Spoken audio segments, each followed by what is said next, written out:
Hello and welcome to the Great Lakes Fishing Podcast. Today we're going to get into some stuff that we typically haven't touched on, but it's something that I know the audience is asking for. It's something that we hear about a lot. And we're joined today by Dennis Eade. And Dennis is the Executive Director of the Michigan Steelhead and Salmon Fishermen's Association, also known as the Michigan Steelheaders. Dennis, welcome to the show. Thanks very much, Chris. It's a pleasure to be with you. Yeah, great to have you on board. And, it's something that as anglers in Michigan, when we talk about Michigan fishing, this is something that people ask about all the time. It's these consent decrees. And this is something that you're very passionate about. It's something that you've been working on for a very long time and had an opportunity to bring you on the show and talk about some of this stuff. Can you kind of give us maybe that, 10-mile-high perspective on what this is? Yes, I can certainly give it my best effort here. We have 5 tribes in Michigan who were part of the 1836 treaty that ended the War of 1812 with the British.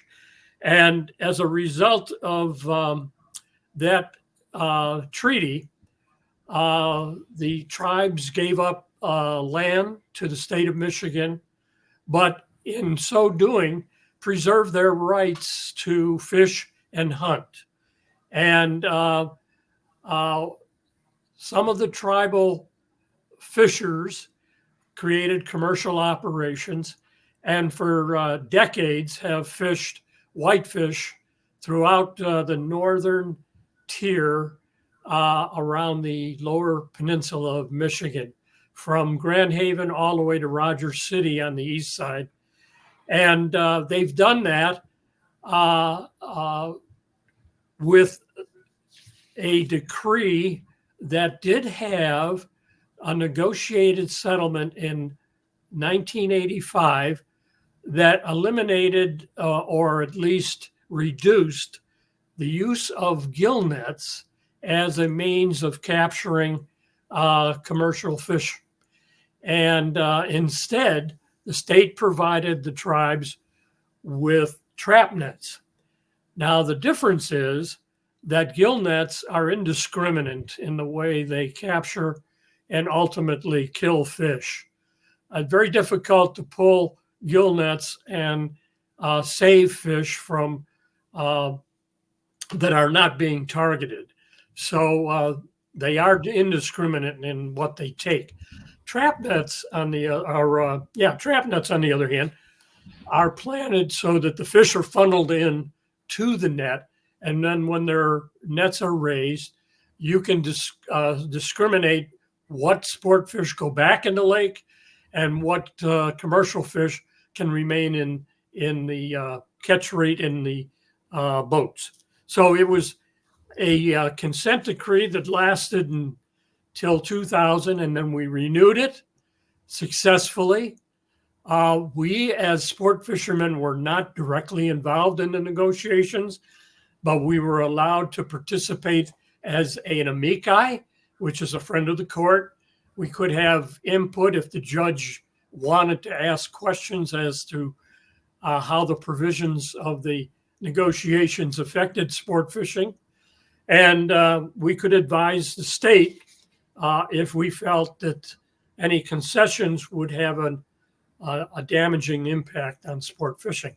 That went on for all the way up until 2020, when we entered into negotiations again. And this time, the tribes were much more interested in returning to gill netting because whitefish have been basically decimated in the Great Lakes as a result of invasive mussels. Whitefish can reproduce, it's just that they can't survive the early stages of recruitment and development, and it's because they don't have enough to eat. So we've seen a dramatic decrease in whitefish. As a result, tribal commercial fishermen are having a difficulty making the kind of income that they were used to when whitefish were prolific and available in their catch rates. So they have asked and demanded a larger share of lake trout because lake trout are considered the second most prolific species in the lakes. Excuse me.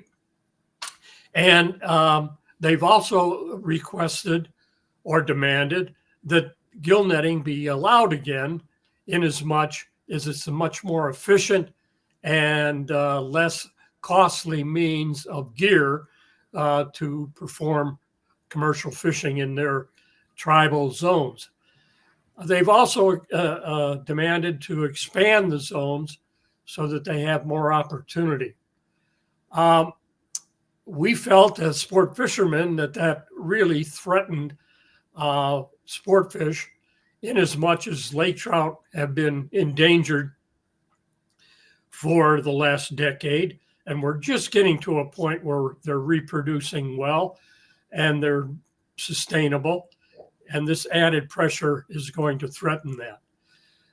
Long story short, the federal judge that oversaw the negotiations issued an order on August 24th that accepted the decree as negotiated by the state, the federal government, and the 4 tribes.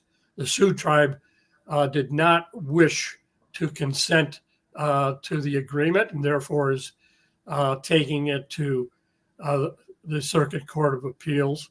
But the other 4 tribes in the state reached an agreement, much to our chagrin, and it was then approved in Senate Bill 441 in the state of Michigan, implemented then statewide. So we have a very challenging decree. We're certainly concerned about the state of lake trout and the state of other sport fish like salmon or steelhead that inadvertently will be caught in the trap nets. So we're very concerned with that. So that's a major threat to the Great Lakes. So that's where we stand today. We will appeal the judge's order. We're participating with the Coalition to Protect Michigan Resources, which are sport angler groups like the Michigan Steelheaders and the Charter Boat Association. So we'll see where it goes from here, but we're very anxious about what has been consummated with the new consent decree with the 5 tribes. So one of the things that you said there, Dennis, at the end, you said trap nets. I just want to clarify, are you saying that the use of gill nets was approved in this new decree, or are you saying that it's trap nets? No, gill nets were approved. Okay. So we'll have a return to millions of feet of gill nets in river mouths that enter the lakes up and down the coast, like I said, from Grand Haven all the way to Rogers City. Trap nets are expensive to maintain, and I'm sure the tribal fishermen will attempt to utilize gill nets much more than they ever have. And so we look to a return of what it was like back in 1985, when there was quite a bit of conflict between sport fishers and tribal fishers. Basically what has happened, I guess, another look at this is, the pie was 50-50, and that was kind of the way it was broken up. But what has occurred over the last 20 years is the fishery has gone down, and 50% of the pie is a lot less than what it used to be. So what they're looking for is a bigger chunk of the pie, since we're talking about a smaller pie. You said it perfectly. That's exactly the concern. Even the shared lake trout numbers, the total allowable catch, favor the tribes 60-40, and we'll be lucky if we even approach 40% of the available lake trout, given the fact that gill nets are so much more efficient than rod and reel. line fishing. For sure.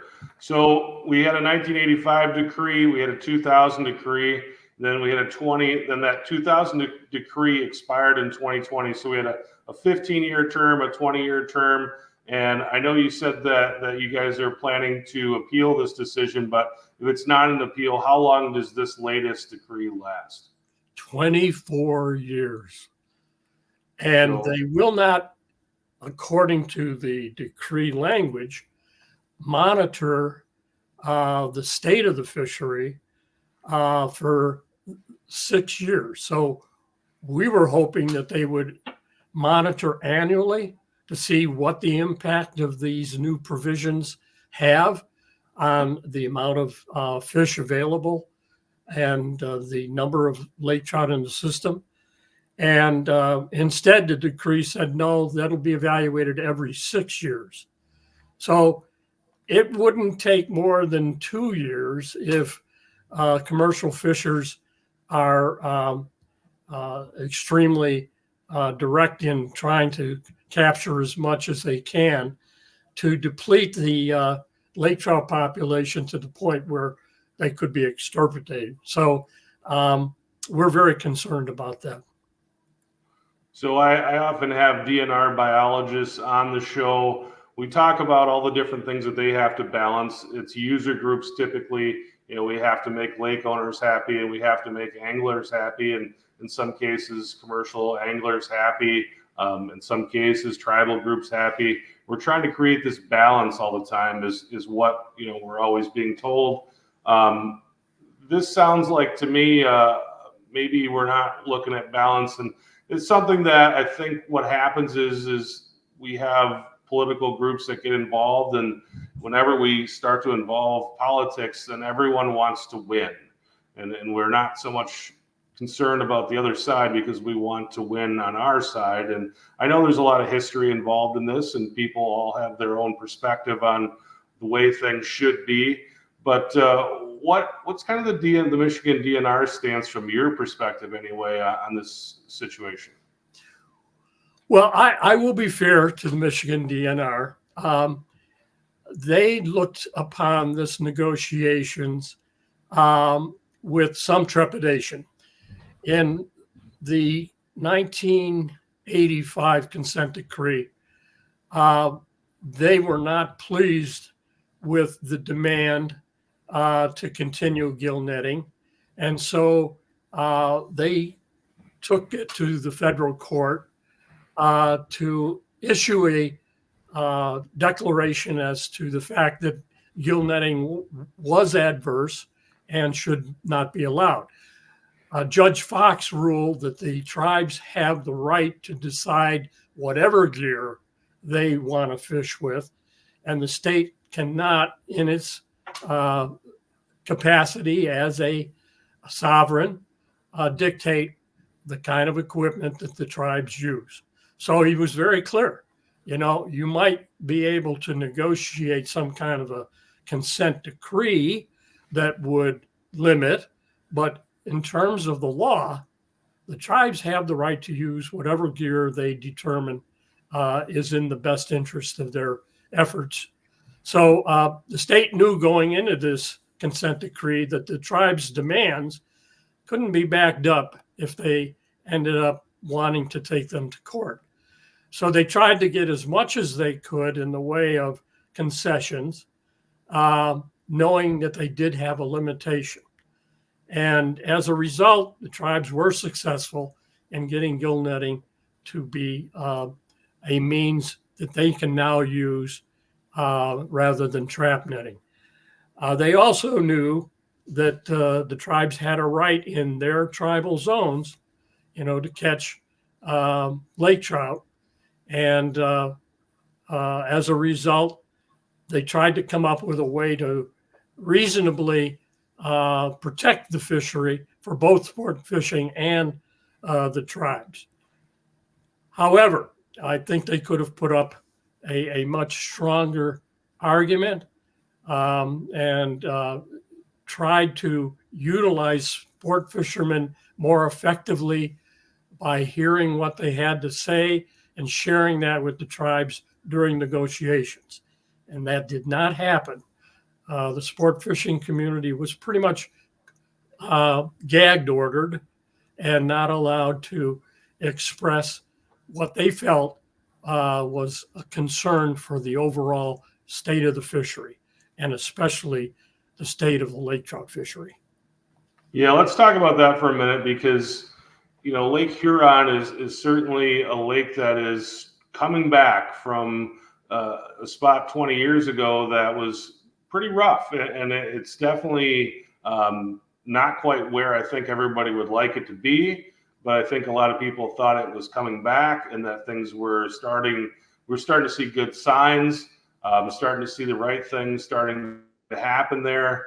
Where does this put a fishery like Lake Huron? Well, it's definitely going to have an impact, because as a result of the consent decree, the tribes will be able to put gill nets in what used to be protected sanctuaries in northern Lake Huron. These sanctuaries are reefs that the lake trout utilized for reproduction and natural reproduction.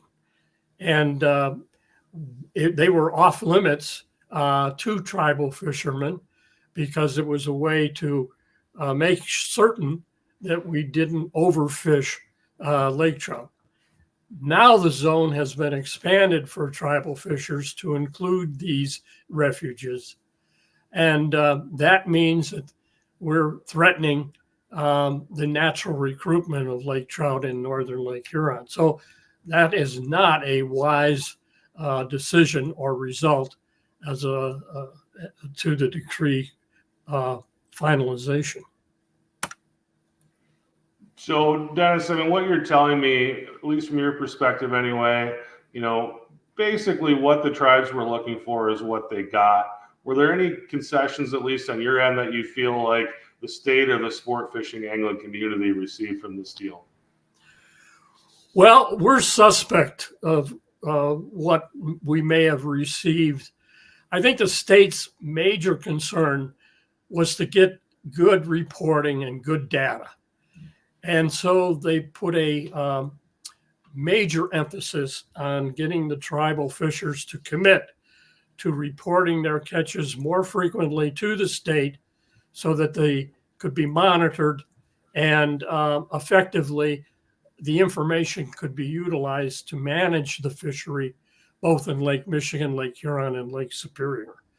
So that was a major thrust of the DNR's desire to get the tribes to commit to providing what they called frequent and honest reporting of catch, so they can then manage the fishery more effectively.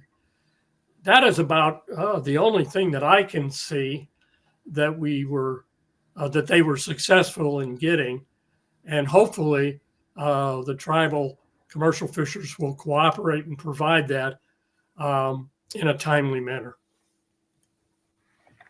All right. You talk about going to appeals in this decision. What are those steps? What do the next steps look like? Well, we're appealing to the Sixth Circuit principally because we did appeal not being included and wanted to enter the negotiations as a party in standing. The circuit court denied that in its ruling in July, but they did say in their ruling that the issues that we brought forth had consequence, and that the federal judge should take mortality rates of lake trout and the other factors that we tried to bring to bear in his final decision. The judge did not do that. So we think that that gives us some hope that the circuit court might revisit this issue and provide us with a ability to either re-enter and let's restart the clock on negotiations of all parties, and that's our hope. Dennis, what other things did you want to bring up today? I know you had a couple of different topics you wanted to talk about. Is there anything on this that you wanted to touch on that I didn't ask you about? Yes, when it rains, it pours. As a result of the tribal negotiations and the consent decree, a state representative from Ann Arbor, Michigan, Jason Morgan, dropped a bill on October 12th that would expand commercial fishing of the state licensed commercial fishers to include game fish. So now, instead of the 14 species of commercial fishing that exists today, it is this bill expands it to include smallmouth bass, walleye, perch, lake trout, and as a result, many of the fishers on Lake Erie, Lake Huron, and Lake Michigan are now going to find that commercial fishing, state licensed, would be in competition with sport fishing as well. Now, the bill is in committee, and we will see. There's rumor that another state representative is in the process of offering a bill that would protect game fish from commercial harvest. And if that's the case, then the committee would look at both bills and see what parts of each they feel as lawmakers have merit. And then the final bill would be coming out of that committee, which is the Committee of Agriculture and Natural Resources in the Senate, to be voted on in the House. We'll see. The agenda in the state House and Senate is under the gun. I know the governor would like to have Michigan's primary moved up in time. That would require both houses to be done by mid-December. So that's not giving us a lot of time. But it's an issue. It's one that we're going to have to, as anglers, make our voices heard by our state representatives and senators. And we have to reach out to them and try to protect what has become, as you well know, a $7.1 billion Great Lakes sport fishery. Michigan's is 2.5 billion of that 7.1. So we have to ensure that the industry that we love and we participate in is preserved. So that was the second thing I wanted to talk about. And the last thing, and I'll just touch on it, is what is occurring in both Minnesota and Wisconsin and Michigan, and that is the impact of climate change on the water temperature in our rivers. And what we're trying to do is find means to inhibit the rivers from gaining in temperature. And that can be done with obsolete dam removal and providing the opportunity for fish to migrate upstream and reproduce in colder areas of our rivers and streams. So that's the last item, but I'm more than willing to answer questions on those two issues as well.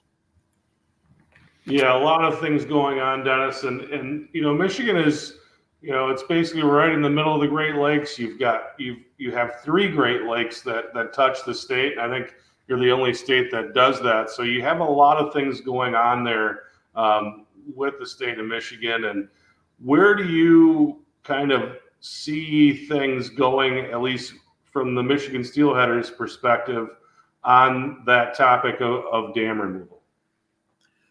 Oh, yeah. Well, we're going to continue to put pressure on, but our voices being heard, we were able to get the state to recognize the issue. And in part, they were able to redirect federal funding this past year to dam removal and remediation of dams that are not meeting the water quality standards at their access points and are in trouble in terms of meeting inspection standards. So we do have more money this year than we've ever had that has been allocated toward dam removal and dam remediation. That's a very good sign. What we have to do is get rid of the red tape. It is very difficult to decommission a dam, and it takes way too much time. The DNR in Michigan has over 200 dams that they have authority over, which we think they should be prioritizing right now and begin decommissioning and getting them removed. Consumers Energy has 13 major projects in the state, large dams, large impoundments. We know that's going to be politically difficult to navigate because behind those dams are large impoundments where people have built homes right on the water of those impoundments, and their property values would be definitely impacted if we were to remove those dams. So it is a very political issue, and we'll have to navigate through those. But the worst thing that could happen is we don't do anything, and one of these larger consumer impoundments has a dam breach and creates a lot of destruction downriver. So it's a hot topic and one that deserves our full attention and our efforts in Lansing. Yeah, that's the thing with this, and with the consent agreements we talked about earlier. There's a lot of user groups. There's a lot of people that all want their way, and a lot of people who could sit here and tell you that their way is the right way. And it's a very difficult conversation. It's something that, like you said, really gets in. And we use politics so many times in our world as really a negative thing. But like, that's what it is. It's a debate. It's something where people have to sit down and try to negotiate. And it is very difficult to sort some of these things out, just because one side's going to lose and one side is going to win, and whoever loses isn't going to feel good about it. And a lot of difficult topics, a lot of difficult situations on our horizon. And just appreciate you coming on here today with us and talking about some of these things. And again, they're difficult to talk about, but it's definitely things that people like to hear about and want to hear about and want to learn more. If people want to learn more about your organization and what you're doing, how do they do it? Well, they do it by going to our website initially, and that's mssfa.org. mssfa.org. And on that website, they can view our magazine, some of our past issues, which covers topics of interest to all sport fishermen, regardless. It's not just steelhead and salmon. We have as many bass fishermen and walleye fishermen. My goodness, we have the greatest walleye fishery in the world on Lake Huron and Saginaw Bay. So we welcome people to go on the website. You can become a member very easily on the website by clicking a link. You'll receive a magazine every 2 months, of which we have a lot of advertisers who provide our sport fishing public with rods, reels, and equipment that enhance their experience. So I would encourage you to seek out the website and utilize the links in order to become involved. All right, Dennis, before we go, anything else you wanted to bring up before we let you go here today? No, other than I am extremely pleased that I had the opportunity to be invited on, and look forward to the opportunity to rejoin your blog when topics of interest are things that we could shed some light on. Thank you so much, Chris. Yeah, we'll definitely have you on again, Dennis. Very interesting stuff, and just appreciate you coming on. And again, this is a really heady topic. I think we explained it fairly well and got it out there for everybody. And I know everybody has their own side, but I hope that we were able to kind of give everybody a fair look at this. He is Dennis Eade. He is the executive director of the Michigan Steelhead and Salmon Fishermen's Association. Appreciate you coming on. Thanks to everybody for listening and watching. We'll talk to you next time.